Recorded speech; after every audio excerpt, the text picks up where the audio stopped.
Salva Vadillo no aprendió a negociar en una escuela de negocios. Creció en un hogar donde la violencia era extrema y solo tenía dos opciones: repetir la historia o convertirse en lo contrario. Eligió proteger a quienes no podían defenderse. Fue policía durante años, ha negociado con criminales, con mafias, con personas que estaban dispuestas a matar. Ha trabajado cuando una sola palabra podía costar una vida y entendió algo que muy pocos entienden. En una negociación, el verdadero enemigo no es el otro, es el ego, porque cuando todo está en juego no hay margen para equivocarse.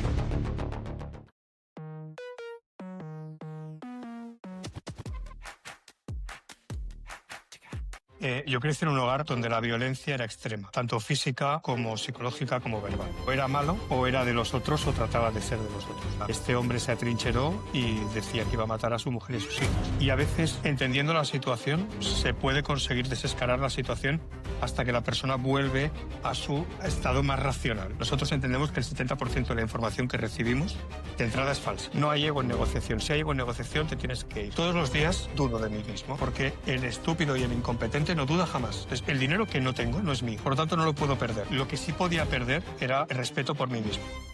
Hoy tenemos con nosotros a un invitado muy especial. Os va a gustar muchísimo la conversación que vamos a tener con él, estoy segura.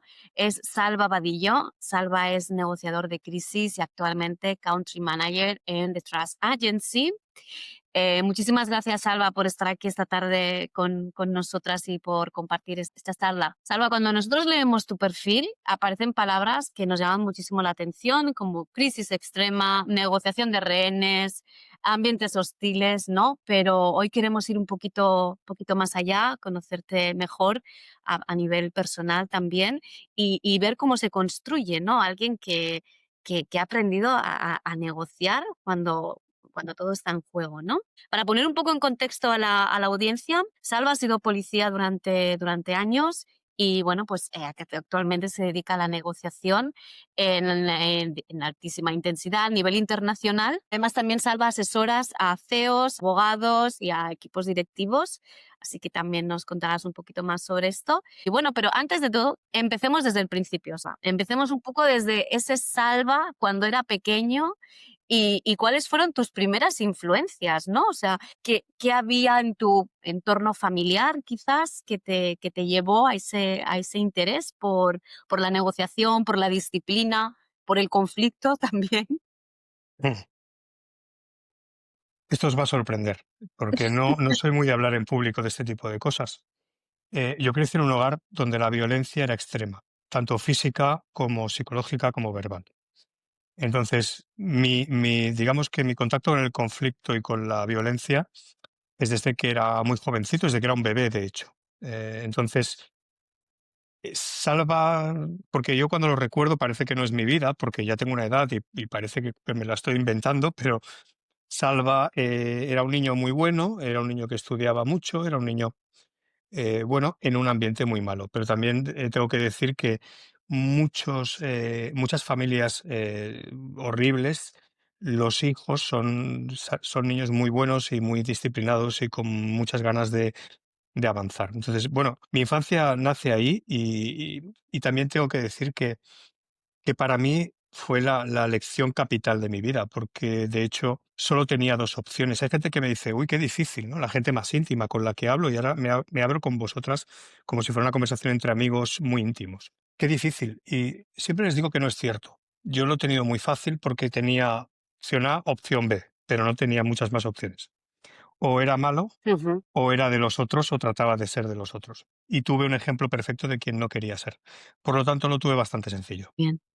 Eso, eso dice mucho de ti también, ¿eh, Salva? Es verdad. O hago lo mismo que hace mi familia y soy como ellos, ¿no? O voy por el otro camino. Quizás es por esto que tomaste la decisión de entrar en la policía. Puede ser, piensa que me pusieron un nombre que me marca mucho. A veces no lo pienso, pero Salvador es como, bueno, pues el complejo de héroe de toda la vida, de querer solucionar las cosas. Mira, la inspiración para esto fue, yo me convertí en un joven fuerte, en un joven que estudiaba artes marciales, sistemas de combate. Estaba muy bien preparado físicamente y decidí que lo quería utilizar para ayudar a los que no se pueden defender a sí mismos. Em, Entiendo, Salva, que también has estado en situaciones muy límites, ¿no? Entonces, ¿Recuerdas esa primera situación realmente crítica que viviste? Sí, porque fue una situación que probablemente es bastante cotidiana, pero a mí me marcó muchísimo, Claro. y fue una situación de atrincheramiento en un hogar donde se estaba produciendo un episodio de violencia muy grave en el cual habían amenazas. Es decir, este hombre se atrincheró y decía que iba a matar a su mujer y a sus hijos, con lo cual para mí fue un impacto muy, muy fuerte. Ujú. Entonces, en esta crisis tan enorme, las herramientas que tenían era la de, bueno, hacer una entrada en el inmueble y reducirlo, pero eso conllevaba riesgos. Y alguien utilizó otro enfoque, que fue un enfoque de diálogo, hasta que consiguió bajar la situación. Y ahí tuve la primera pista de lo que me quería dedicar. Ya, ya. Ahí vistes quizás que por la fuerza no ibas a conseguir nada, ¿no? Posiblemente, que es lo primero que piensas, y empiezas a pensar más en esa negociación, ¿no? Con la gente. Sí, con la fuerza se consiguió muchas cosas, Ya, de verdad, sí, muchas cosas.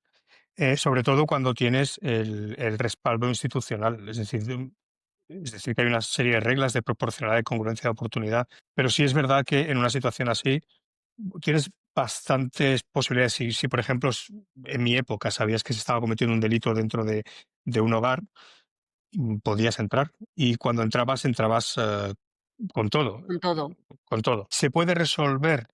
Sí. ¿Se resuelve bien? ¿Es eficaz? Sí. ¿Es eficiente? No siempre. A veces no se puede evitar, hay que hacer una entrada, y a veces, entendiendo la situación, se puede conseguir desescalar la situación hasta que la persona vuelve a su estado más racional.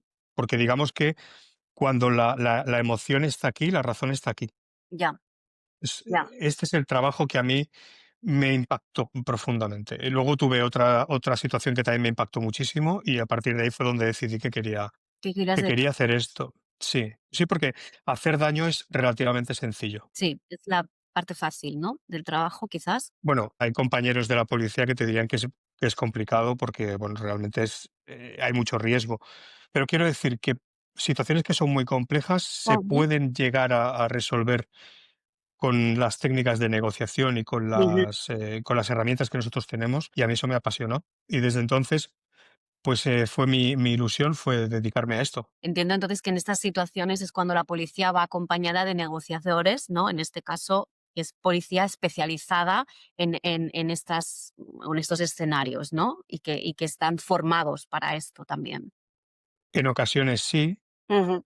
en la mayoría de ocasiones no, porque el negociador está en cierto lugar y no da tiempo a que lleguen. Ya, Muchas veces a mí lo que me preocupa de todo esto, y es una lucha que tengo y creo que conseguiré llevarlo adelante, que es que los primeros intervinientes, el policía de patrulla de seguridad ciudadana o el policía local, se encuentra en la situación y no lo han formado para actuar con eso. Actúa con la mejor psicología que tiene y con las herramientas que conoce, pero no tiene una formación especializada en esto.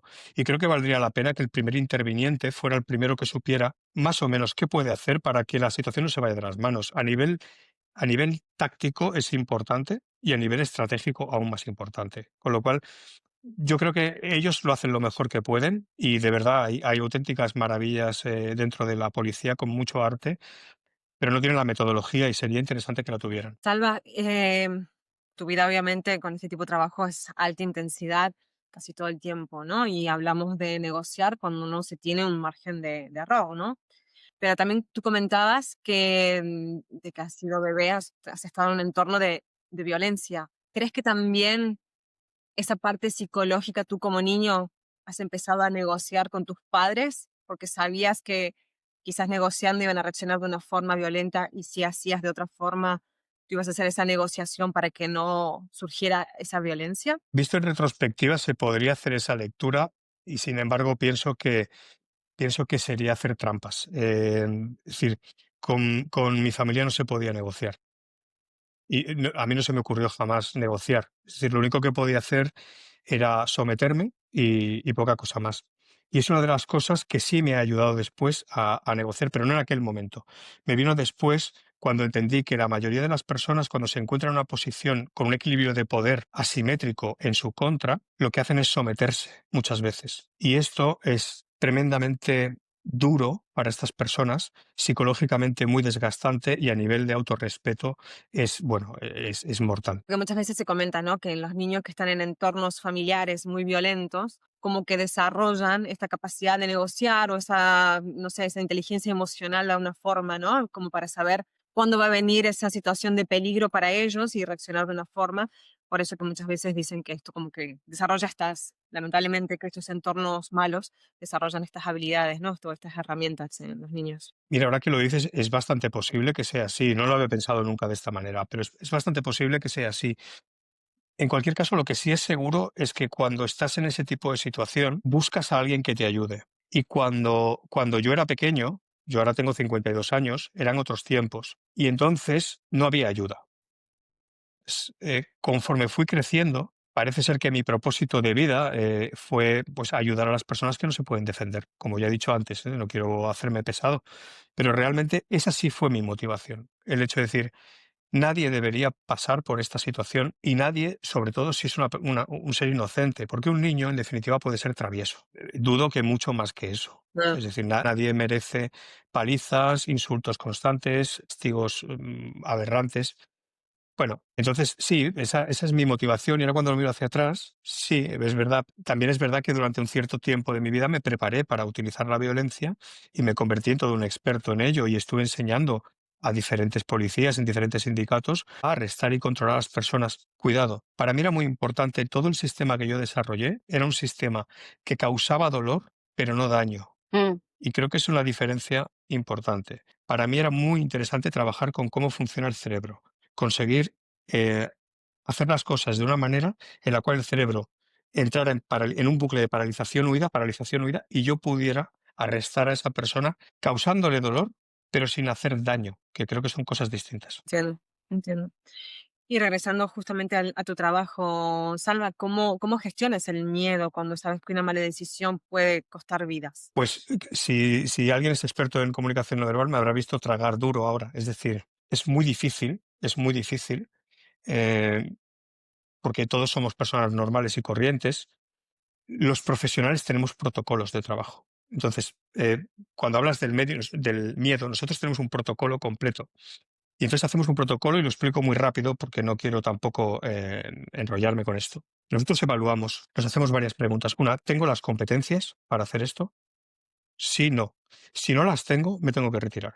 La siguiente pregunta que me hago es, ¿tengo los recursos internos? ¿Soy capaz de utilizar mi neurofisiología para parar o reducir mi segregación de adrenalina, para reducir la velocidad del latido de mi corazón? ¿Tengo los recursos internos? Sí, no. Si los tengo, sigo adelante. Si no los tengo, tengo que parar. Siguiente pregunta, ¿la información que tengo es correcta? Nosotros entendemos que el 70% de la información que recibimos de entrada es falsa.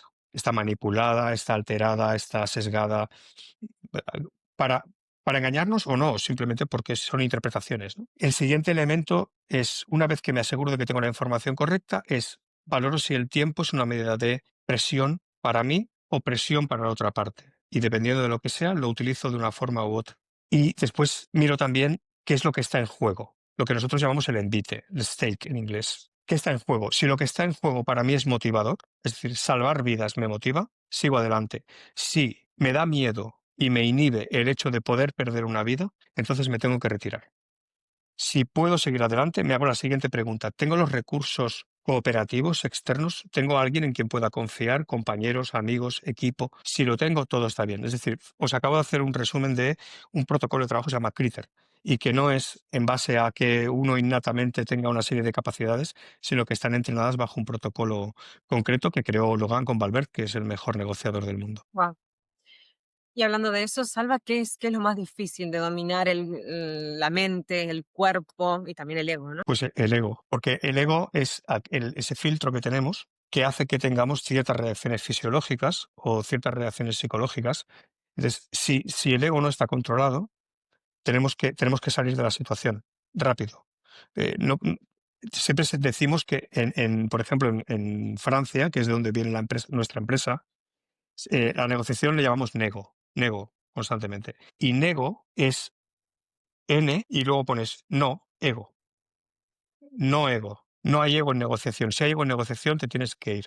El ego, en el sentido sano de la palabra, sí, del concepto sí, es interesante tenerlo, una cierta autoconfianza, una cierta autoestima, una seguridad en lo que eres capaz de hacer, pero cuando el ego se trata de ese intento que se tiene de dar una sensación a los demás de algo, y cuando se siente herido porque alguien te falta el respeto, te insulta, salta con agresividad, ese ego no lo podemos tener, ese ego se queda en la puerta. Entiendo.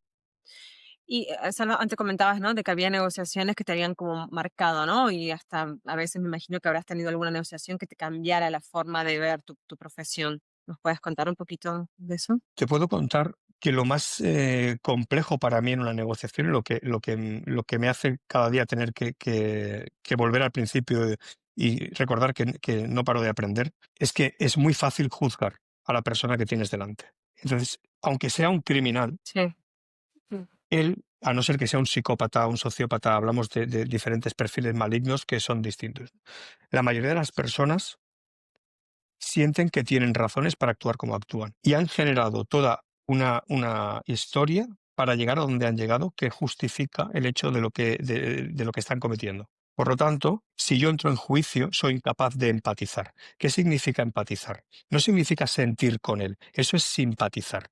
Empatizar significa ver, comprender, sin justificar, para poder utilizar esta herramienta y devolvérsela para que él, de alguna manera, empiece a conectar conmigo. Hay toda una serie de elementos que se trabajan, pero básicamente necesito que conecte conmigo. Y para que conecte conmigo, debo ser capaz de demostrarle que entiendo su situación, sin por ello tener que justificarla. Una vez tuve que negociar con un chico neonazi, con ciertas ideologías poco que no se acercan a las mías, en el sentido de que él defendía el holocausto y, bueno, y defendía todo lo que yo no puedo defender. Y en este caso, esta persona no paraba de gritar y de decir, bueno, y de amenazar. Y en un momento dado, del diálogo un poco tenso, en el que yo trataba de no acelerarme, lo que le dije es, tú lo único que quieres es justicia y orden. Y me dijo, eso es. Y en el momento en que él sintió que yo le entendía, Se se relajó. relajó, pudimos conectar. Nada me une a esa persona, no soy amigo suyo. En cambio, en otra negociación, con una persona que estaba cometiendo un delito extraordinariamente grave, cuando me llegó la información, descubrí que esta persona había hecho cosas que a mí me superan. Y cuando leí lo que este hombre había hecho, lo juzgué. Y en ese momento fui incapaz de seguir adelante. Entonces, yo me di cuenta, pero es que mi supervisor se dio cuenta antes que yo. Y me tocó el hombro y me dijo, ¿verdad que no? Y le dije, no, Mm. no. Quédate en análisis, quédate para apoyo, pero ponemos a otra persona. Y se puso otra persona porque yo no pude continuar. Porque no es Es- defendible, ¿no? mm. Yo ya no No puedo. puedes defenderlo. Yo solo quería que le dispararan, no quería nada más. Esta persona para mí no tenía que existir. Y lógicamente yo no soy quien para hacer este juicio. Y de hecho, hacer este juicio no ayuda en nada a la situación, porque de lo que se trata es de liberar rehenes y de ayudar a que estas personas sigan vivas. Entonces, yo no me puedo permitir este tipo de lujos, pero es que es algo que hacemos continuamente. Juzgamos al de enfrente. Y a veces, en este caso, bueno, es muy extremo, pero en la mayoría de casos en la vida, y ya que esto es algo que es la cara B de todo esto, juzgamos al de delante, no tenemos ni idea de la mochila que lleva, no sabemos qué le pasa, no sabemos qué vida tiene, no tenemos ni idea de nada. Y sin embargo emitimos un juicio tan alegremente. Y esto rompe las relaciones. Quería volver a ese punto, ¿no? De que muchas veces juzgamos y lo que te acabas de decir, obviamente son situaciones extremas de alta intensidad, pero lo podemos llevar también al plano normal de la vida cotidiana, ¿no? Que muchas veces juzgamos a un compañero, pues miran a este cabrón, ¿no? Perdonando la palabra. Sí. No, no. Pero luego cuando tú puedes conectar con la persona, porque a mí me ha pasado de tener mala relación con una persona, imagino que a todos nos ha pasado, ¿no? De no tener esa conexión, y luego como que empiezas a investigar un poco qué está pasando, por qué él actúa de esta forma y que lo ves que repite eso, pues intentas empatizar y conectar de alguna forma como que puedes crear esa conexión. Hay personas con las que no, lógicamente, pero creo que eso es un plano que se puede llevar a cualquiera de nosotros, no sé, en un edificio, un vecino, lo que fuese, ¿no? Pero creo que es muy importante no juzgar. No significa que vas a justificar a la persona en lo que está haciendo, porque actuar mal, ¿no? Pero bueno, pero es muy interesante. Quizás esto también, Salva, te llevó, porque te estuviste años en la policía y luego diste el salto, ¿no? Al mundo empresa, al mundo corporativo. Quizás todo esto que has aprendido, has visto que lo has podido, ¿no? Lo que decía ahora Jimé, juzgar puede ser cualquier cosa de tu vida cotidiana, ¿no? No solo en esas en esos escenarios tan extremos, ¿no? Pero todo lo que tú has aprendido también te lo has llevado a la parte corporativa, a la parte de empresa, ¿no? Y, y- y- y realmente es cuando te das cuenta de que al final también acabas negociando, ¿no? También acabas gestionando conflictos. Realmente.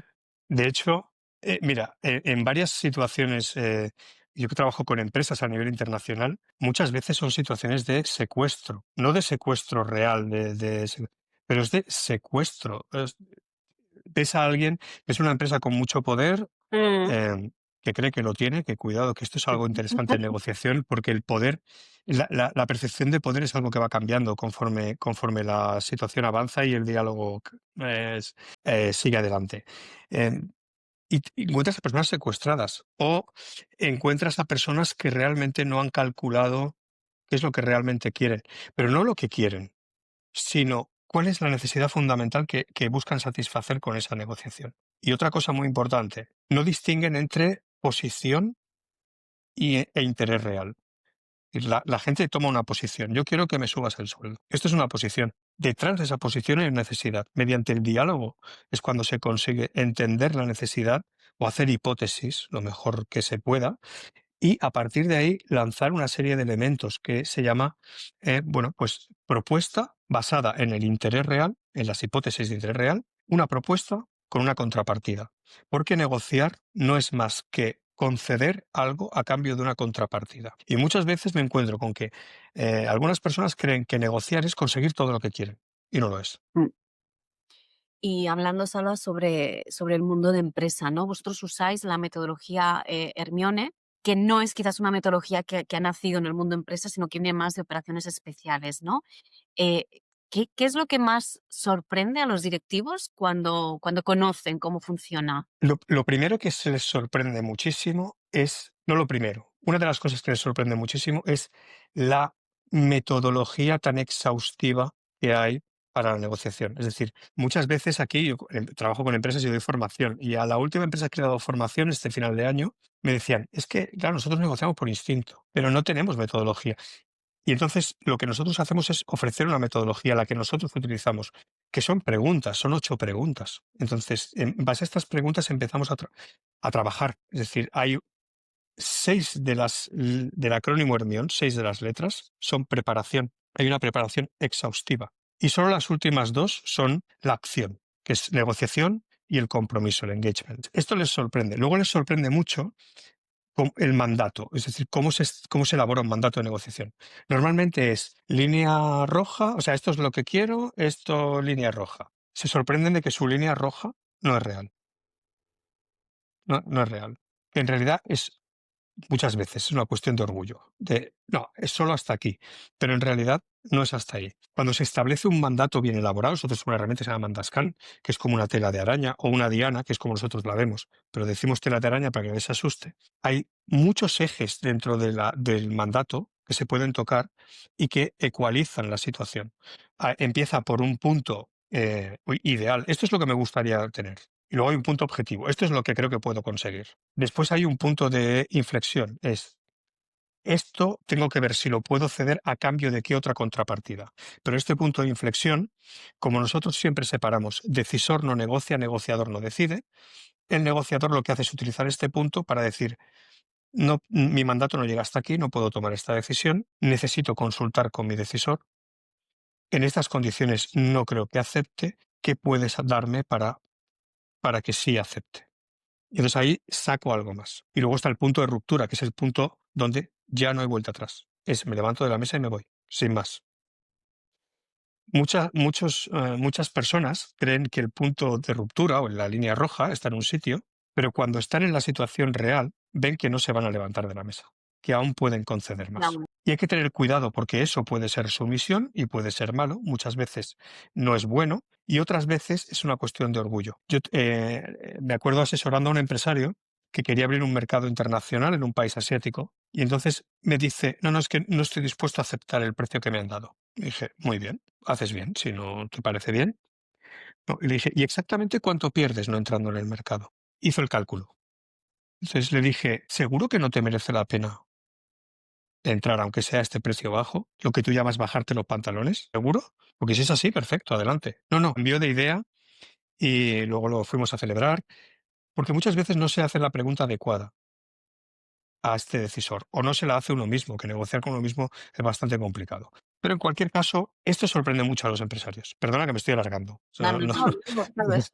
También estamos pensando, cuando se habla de dinero, ¿tú crees que esto en una negociación complica más la negociación todavía? Lo que más complica la negociación Ujú. normalmente es el ego. El dinero depende de parte de quién esté el dinero. El dinero es un elemento de presión porque es un elemento de necesidad muchas veces. Pues sí que es un elemento. Y te voy a decir algo. Una de las cosas que yo he aprendido en la vida como aprendizaje personal, y os lo digo así, y será una tontería, pero a mí me funciona, es yo no puedo perder lo que aún no he ganado. Entonces, el dinero que no tengo no es mío. Por lo tanto, no lo puedo perder. Y esto me da una tranquilidad enorme cuando tengo que negociar para mí. Porque Sí. claro, sí, no, es que son tantos miles de euros. Muy bien. Hace pocos meses yo tenía un compromiso desde hacía año y medio con una empresa para ir a dar una charla, a precio de hace un año y medio, que yo estaba empezando y prácticamente lo regalaba. Esa misma semana que yo tenía ese compromiso, que ya estaba hacía mucho tiempo ya cerrado, me sale una oportunidad de trabajo para irme a un país latinoamericano y probablemente podría haber ganado entre 12 y 18 mil euros, comparados con 500. Pero cuando me preguntaron, ¿tienes? Les dije, no, no puedo, tengo un compromiso previo. Y llegué a casa y le dije a mi mujer, le dije, "Em, he hecho esto. Es decir, no, no. Y ella me miró y me dijo, bueno, es como tú eres. Ese dinero yo no lo tenía, por lo tanto no lo he perdido. Lo que sí podía perder era el respeto por mí mismo. Ya, Porque compromiso. nadie se iba a enterar. Es decir, se iban a enterar pues en esa empresa nada más, que no había cumplido con un. Y seguramente hasta lo hubieran entendido. Pero creo que yo no lo hubiera entendido nunca. Pero tienes que tener mucha mente fría, Salva, y también mucho valor. Mente fría entre comillas, lógicamente, porque cualquiera diría por 18.000 euros, pero mañana estoy allí, ¿no? La verdad que es un valor de tu parte, como humano lo digo, que hay que recalcar, porque no mucha gente lo hubiera hecho. Cualquiera de mis compañeros lo haría. Cualquiera de mis compañeros lo haría. Los negociadores tenemos el único dogma que tenemos en negociación es ser éticos. Y cuidado, muchas veces la ética solo la sabes tú. Es una cosa muy interna, tuya. Eh, pero si yo te pierdo el respeto con eso, ¿qué haría que no fuera capaz de? Hace 2 años tuve una negociación muy dura con una mafia del este, por un cliente que me contrató para esta mafia. Esta gente me ofrecía millones por traicionar a mi cliente. Si yo cambio 18.000 euros por 500 euros, ¿qué me hace no cambiar mañana a un cliente por otro y darle una puñalada trapera y traicionarle? Es que entonces ya no soy yo, ya no soy parte de este equipo, ya no soy parte de Trusted Agency, ya no soy un negociador Hermión, ya soy pues un elemento indeseable. La verdad es que no podría trabajar como negociador. Oye, Salva, ¿y este curso no se puede dar a los políticos? Punto aparte. Voy, No. voy a responder, ¿sí? Ok. Puede, y nosotros estamos trabajando tanto en la OTAN como en la ONU. A nivel personal te diré que la ONU es básicamente un cero a la izquierda, pero bueno, hemos llegado hasta ahí. A nuestro campus en la Borgoña vienen ministros de la República Francesa.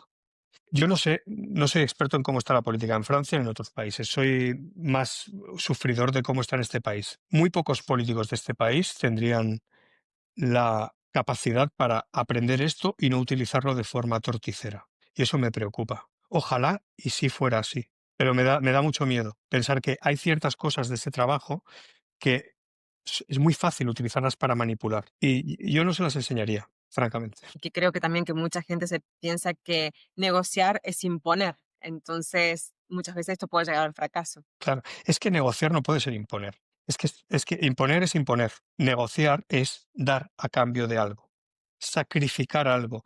Y cuando sacrificas algo debemos recordar una palabra. Ahora me pongo filosófico, pero la palabra sacrificio significa hacer sagrado. Y yo tengo que dar un voto, algo tengo que dar, algo tengo que sacrificar para conseguir lo que quiero. Por lo tanto, toda negociación es dar algo a cambio de lo que tú quieres. Y si es posible, que es lo ideal y lo que nosotros buscamos es darle a la otra persona exactamente lo que necesita para obtener nosotros exactamente lo que necesitamos. Porque normalmente no es lo mismo. Se negocia por dinero y por precio. Normalmente no es una cuestión de dinero, son otras cuestiones. Pero no sabemos ponerle, no sabemos. Aquí en España, por ejemplo, a mí ahora ya no me lo dice casi nadie porque la gente ya me conoce, pero siempre es, ¿me vas a hacer un descuento? No, no hay descuentos. Hombre, un descuento, no hay descuentos. Dime qué parte del programa quieres que te quite. No hay negociación en esto, ¿no? No, esto no. La negociación, mira, Laurent Convalver lo explica así. Hay cosas negociables, no negociables y nunca negociables. Lo nunca negociable son los valores, los 500 por 18 o por 12 o por 10, lo que fuera. Eso es un nunca negociable. El no negociable podría ser el precio. Es decir, nunca voy a hacer un descuento. Depende. Si una empresa me dice, no, es que queremos formar a toda la empresa, somos 300 oficinas en todo el mundo, hombre, pues tendríamos que mirar de ver cómo lo hacemos, porque lógicamente bueno, se les iba a ir muchísimo. No es que no lo puedan pagar, pero ya que a mí o a la empresa nos da tanto trabajo, bueno, pues seguramente podríamos llegar a un acuerdo. Pero no, por norma general, yo no hago descuentos, porque el dinero no es el problema. No, atención. No, obviamente ese compromiso, el valor, la ética, todo lo que indicabas antes, ¿no? Claro, y que todos nos gastamos el dinero en cosas absolutamente ridículas y no pasa nada. En cambio, viene un experto de cualquier rama a explicarte algo y no, es como hace poco una empresa, no, hombre, si me lo haces gratis porque así te haces publicidad. No, Y Salva, comentabas, bueno, ahora eres country manager para esta empresa francesa, pero también comentabas que te ha tocado lidiar con la mafia del este y demás. ¿Qué dirías que es lo más complicado cuando tienes que negociar, cuando hay diferencias culturales? ¿Dónde se genera más la fricción? pues la fricción se suele generar en el hecho de no conocer la cultura del otro, de no entenderla y viceversa. Es decir, cuando tú negocias con un país latinoamericano, el ritmo es distinto. Ni mejor ni peor, es diferente, nada más. Entonces, aquí somos de una manera, allí se lo toman de otra manera. Si tú negocias con un país árabe o con personas de un país árabe, te vas a encontrar con que durante todo el día no se va a hablar del negocio, que tal vez te llamen a no sé qué hora y además cogerá un señor, te agarrará de la mano, y yo soy un hombre y otro hombre me agarra de la mano y me siento un poco extraño. Pero él te va a agarrar de la mano y va a caminar contigo porque es su cultura. Entonces, si yo me siento incómodo con eso, si yo cruzo las piernas y le enseño la suela del zapato, le estoy insultando. Eh, hay ritmos. Los americanos, los estadounidenses son más directos. Bueno, son así. Si yo me lo tomo como un insulto, es mi problema. Las diferencias culturales es que no las conocemos y que no las entendemos desde el punto empático de entenderlas. No tengo que justificarlas. Es su cultura. Sí. Y además que muchas veces también se prejuzga, ¿no? Por religión, por cultura, que muchas veces también se confunde cultura con religión, ¿no? Se confunde. Mira, yo estuve en Israel hace unos años y allí estuvimos trabajando israelíes judíos, musulmanes, cristianos, todos juntos. Todos celebramos el sábado juntos, todos. No hubo el más mínimo problema. No digo que el problema es que se esté creando de forma artificial, no, el problema existe. Pero entre personas que piensan, este problema no existía. Y uno de mis mejores amigos en aquel momento era musulmán, se llamaba Davis, Mudu Davis. Y él me hablaba de su religión con un amor y con una compasión y con una que a mí me fascinó. ¿Son todos los musulmanes así? No, ni todos los judíos, ni todos los cristianos, ni fundimos las cosas muchísimas veces. Yo digo, mira a la persona a los ojos y habla con la persona. Obviamente, si es un fanático, es un terrorista, de sea de donde sea, poco hay que discutir. Pero las personas son personas en todas partes del mundo. No sé si me acabo de ir de la pregunta que me habías hecho, No, no, no, no, de la no. reflexión, pero sí que es verdad que, bueno, nos creemos mejores o pensamos que la nuestra es la correcta. Bueno, la nuestra no está mal, aunque está en decadencia clara, pero cada uno tiene la suya. Es decir, yo no me voy a ir al país de nadie a decir lo que tiene que hacer. Y además, Salva, de esta empatía, ¿no? De sin juzgar y demás, ¿cómo creas confianza cuando estás negociando? En un entorno muy hostil, cuando dices, pues aquí no hay nada para confiar y mucho que perder, ¿no? ¿Cómo construyes esa confianza? Vale, hay una respuesta corta y una un poquito más larga. ¿Cuál quieres? La larga. La larga. Bueno, te voy a dar también la corta porque como es muy corta no pasa nada. Venga. Lo primero es entender que confianza es predictibilidad, nada más. Yo confío en lo que puedo prever.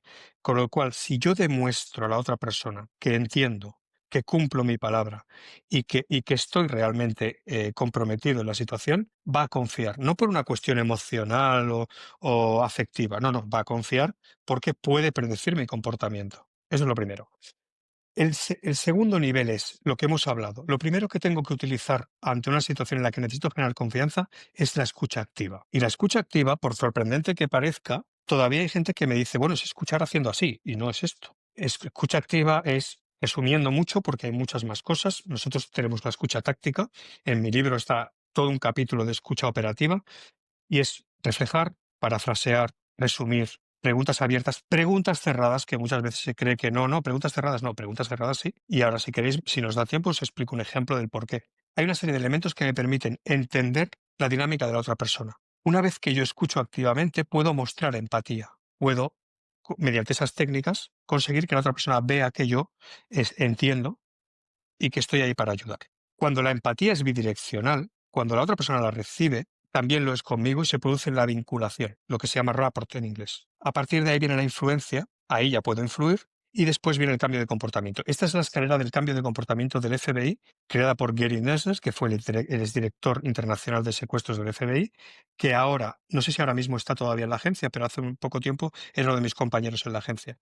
Y esto lo creó él. Es decir, hay toda una serie de pasos para construir esa relación, esa confianza que nos permita salir airosos de una situación en la cual a priori desconfiamos o es una situación conflictiva. Y Salva, ¿cómo te afecta a nivel personal estar continuamente, ¿no? Con digamos, tan cerca de crisis, ¿no? Esto supongo que a nivel personal también hay una parte que te impacta, ¿no? A ver, te diría que hay veces que lo siento por las personas con las que estoy trabajando. Es decir, yo tengo clientes que lo están pasando mal y, bueno, no puedo evitar pues que me sepa mal por ellos, que a veces decir, ostras, que lo está pasando mal, porque es que tengo ya dos clientes que son amigos, ya se han convertido en mis amigos y es que no, pues tengo una vinculación. Trato de y lo consigo, es decir, cuando estoy trabajando, cuando estoy fuera del trabajo, lo llamo como amigo y hablamos. Tampoco estoy en una, es que no es como que esté siempre en una alerta máxima. Te diría cómo lo hace un neurocirujano que tiene que operar a un niño y opera a un niño detrás de otro, detrás de otro, detrás de otro. Sí, hay un momento en el que el cerebro aprende a tener un interruptor. Entonces, es importante tener un círculo familiar, aunque el mío es muy pequeñito, un círculo familiar que es una red protectora y es una red de apoyo en la cual, pues yo cuando llego a casa estoy muy tranquilo. Los pocos amigos con los que realmente me veo son personas de mucha confianza con las que podemos simplemente. Entonces, yo tengo mi refugio, mi paz, que es mi casa. Entonces, además en mi casa tengo mucho cuidado. A mi casa invito a muy poca gente, porque mi casa es como una especie de refugio para mí, sagrado, y aquí hay mucha paz. Entonces, realmente no lo vivo nada mal, ¿eh? Es decir, ha habido momentos complicados de no poder dormir o de despertarme agitado, pero no es lo habitual. Lo normal es que yo esté tranquilo. Ujú.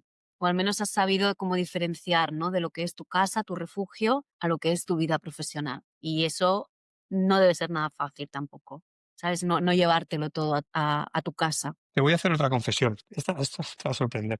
Como me siento un impostor ¿Qué? todos los días dudo de mí mismo. Entonces, el yo de mi casa es una persona muy normal, bueno, pues como cualquier otro, es decir, normal y corriente, y ese soy yo. Es cuando entro en mi terreno profesional, soy yo, pero tengo muchísima más seguridad, estoy mucho más tranquilo, pero es decir, a mí lo que me ayuda mucho es mi síndrome del impostor. Me ayuda muchísimo. Yo sé que hay mucha gente que le pesa, a mí me ha pesado durante mucho tiempo. Eh, pero no está mal. Además, primero, una de las cosas importantes para todos aquellos que sientan que tengan el síndrome del impostor y que sientan que no confían en sí mismos en algún momento, que piensen que ese es el primer síntoma de que son competentes. Porque el estúpido y el incompetente no duda jamás. Me siento un impostor todos los días de mi vida, uno detrás de otro. Alba, y hablabas, ¿no? De eso, de que tú cuidas mucho quién entra a tu casa, quién va a tu casa. Eso es una pregunta más personal a nombre de Jimena, ¿no? ¿Proteges mucho también la energía? Es decir, ¿tú crees en personas que pueden traer como una energía negativa, que pueden impactar en tu vida? ¿Eso lo crees también? No sé. Yo pienso que cuando las personas hablan, dialogan, hay personas que no pueden evitar ser tóxicas. tienen ideas tóxicas, intentan convencer de algo. Parece que estamos en la era de intentar convencer a los otros de lo que pensamos. A mí, ciertas formas de pensar no me interesan en absoluto, y el hecho de que por ejemplo, a mí me importa menos que cero el fútbol, la Fórmula 1 o lo otro. Entonces, cuando alguien habla de estos temas, yo me desconecto, porque creo que en ese momento se me están muriendo millones de neuronas. Con todo el respeto para quien le guste, porque a mí, por ejemplo, me gusta ver series, con lo cual, y ahí también se mueren neuronas. Pero a mí se me mueren neuronas cuando estoy en una conversación en la cual yo no estoy, porque yo ya me aparto, donde hay personas hablando de temas, puede ser esto, puede ser otra cosa, que no me interesan para nada. Y exijo un mínimo de saber estar, de educación, de respeto por la otra persona, y sobre todo, solo me rodeo de personas que son mejores que yo y saben más que yo. Si no me enseñan algo, Portan, evidentemente. me tienen que enseñar.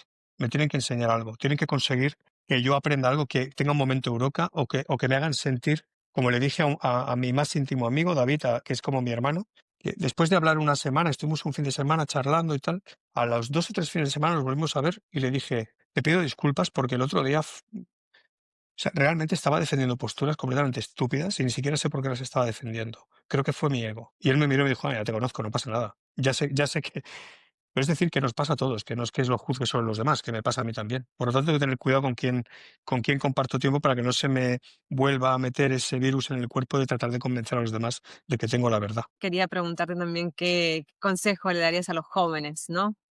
Tienes una carrera tan interesante que obviamente a cualquier persona que quiera dedicarse a esto, a negociaciones de alto riesgo, lo que fuera, negociaciones que hacemos todos los días, pero bueno, específicamente para este tipo de negociaciones, ¿qué les sugerirías? Mira, yo durante muchos años he enseñado artes marciales a niños pequeños y a adolescentes, con lo cual tengo cierta experiencia, no como padre, pero sí como figura que ha estado enseñando. Lo primero que es muy importante entender, y yo lo veo en mis amigos más cercanos, es que con los hijos es muy difícil porque hay amor. Y si hay amor, ya no hay empatía, hay simpatía, símpatos, parto la emoción. Es muy difícil. Luego, los pequeñajos son unos negociadores extraordinarios. Porque además el no es su inicio. Para los adultos, que tenemos tanto miedo al rechazo, cuando nos dicen que no, nos bloqueamos o actuamos agresivamente. El niño le dices que no y piensa, bien, ya hemos dado el primer paso. Y va a ir por desgaste, o va a ir por manipulación emocional, o va a ir por... Esto es. ¿Qué le recomiendo a quién? A los jóvenes.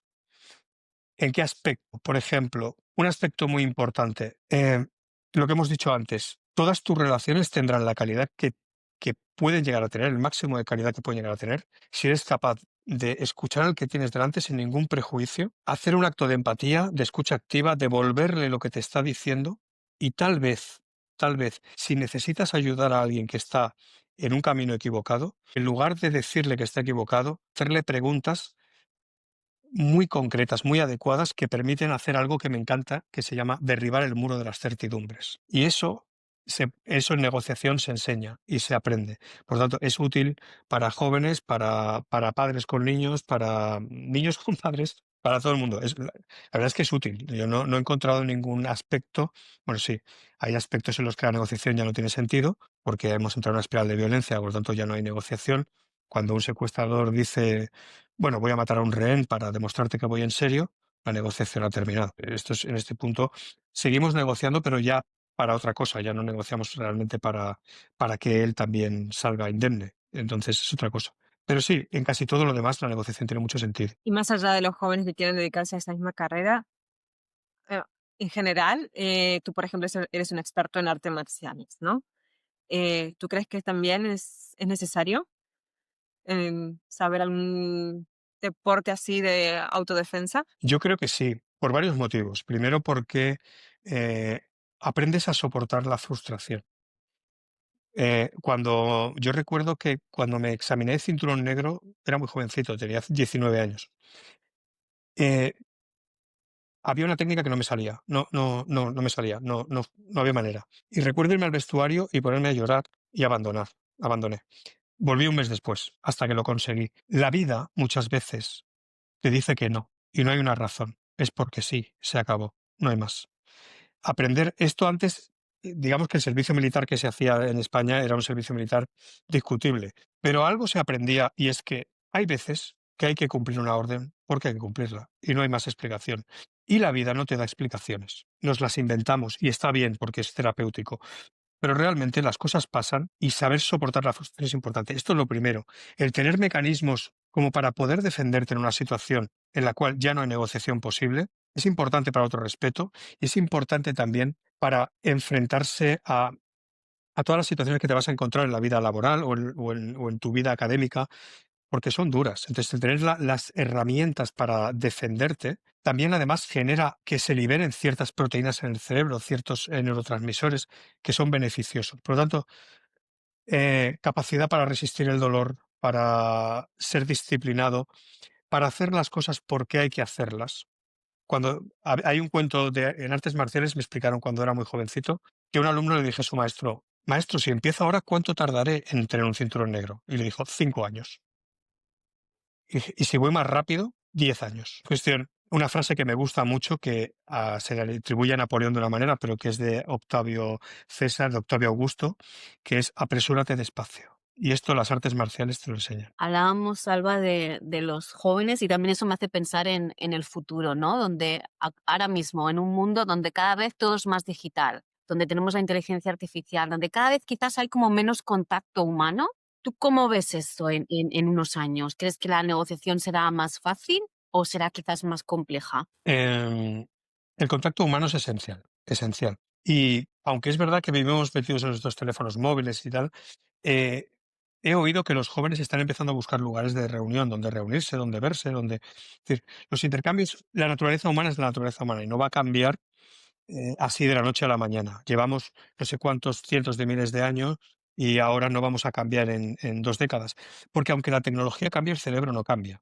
Los neurotransmisores no cambian. Hay cosas que necesitamos y las vamos a seguir necesitando. Y las sociedades que, por ejemplo, han llevado esto muy al extremo, los índices de incidentes autolíticos con muerte son inmensos, porque necesitamos conectarnos con los demás.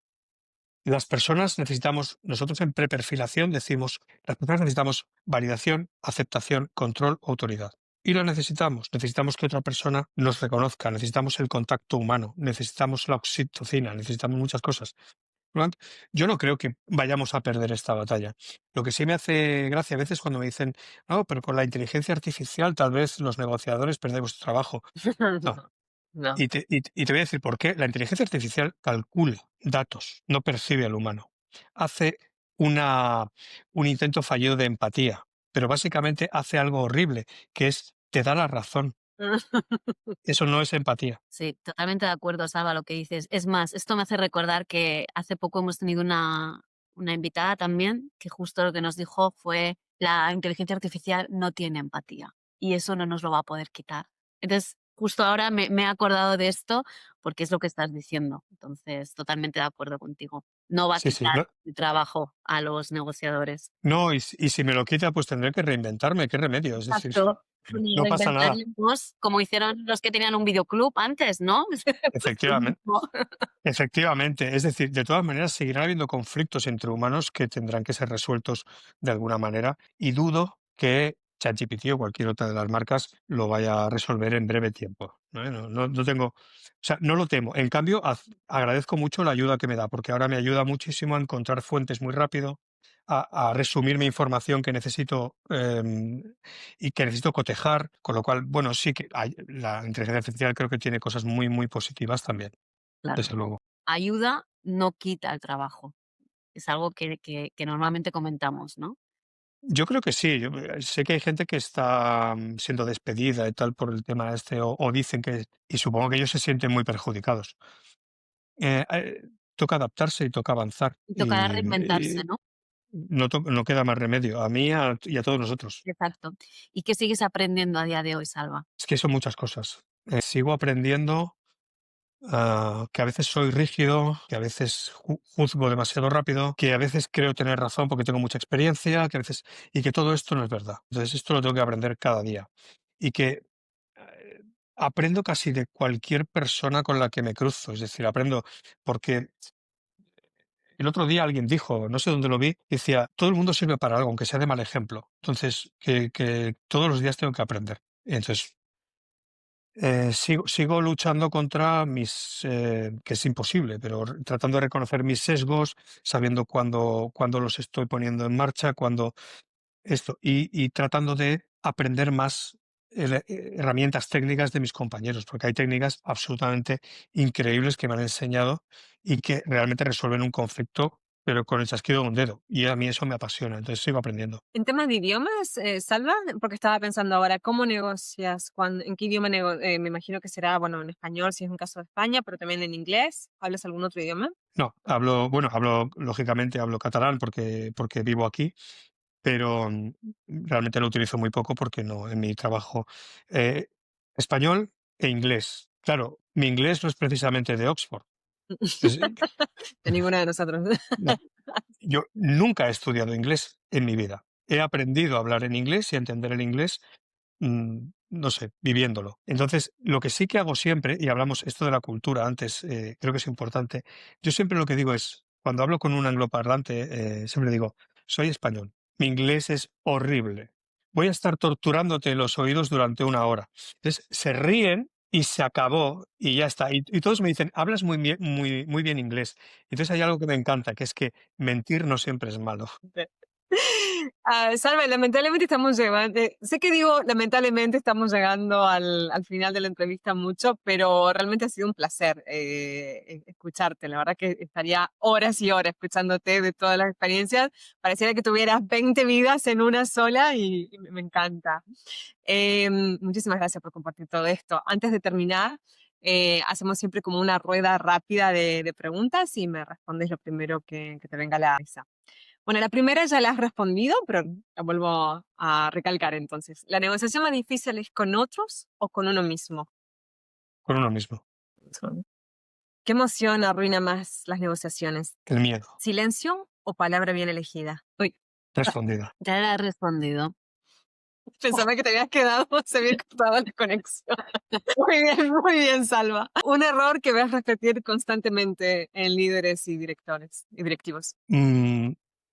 No calcular bien el equilibrio de poder. Y completa la frase. Una buena negociación empieza cuando.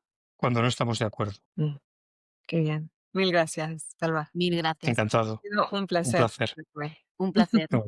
Antes de cerrar, Salva, me gustaría hacerte una pregunta. Si alguien cuando haya visto este episodio se quedara con una sola idea sobre lo que es el conflicto, ¿cuál te gustaría que fuera? Una de las etimologías de conflicto es luchar juntos. Conflictere, luchar juntos. El problema no es la persona, el problema es otra cosa. No confundir a la persona con el problema. El problema es algo que tenemos que resolver. Las dos o más personas que estamos en esta situación. No las confundamos, por favor. Pues lo dicho, Salva, mil gracias por haber estado aquí con nosotras. Ha sido una charla fantástica. Estoy segura que a nuestra Gracias. audiencia le encantará este episodio, no tengo ninguna duda. Y nada, desearte muchísima suerte, Salva. Gracias. Y a vosotras, muchísimas gracias por todo. Muy amables. Muchas gracias a ti, Salva. Un Gracias. abrazo. Abrazo. Chao.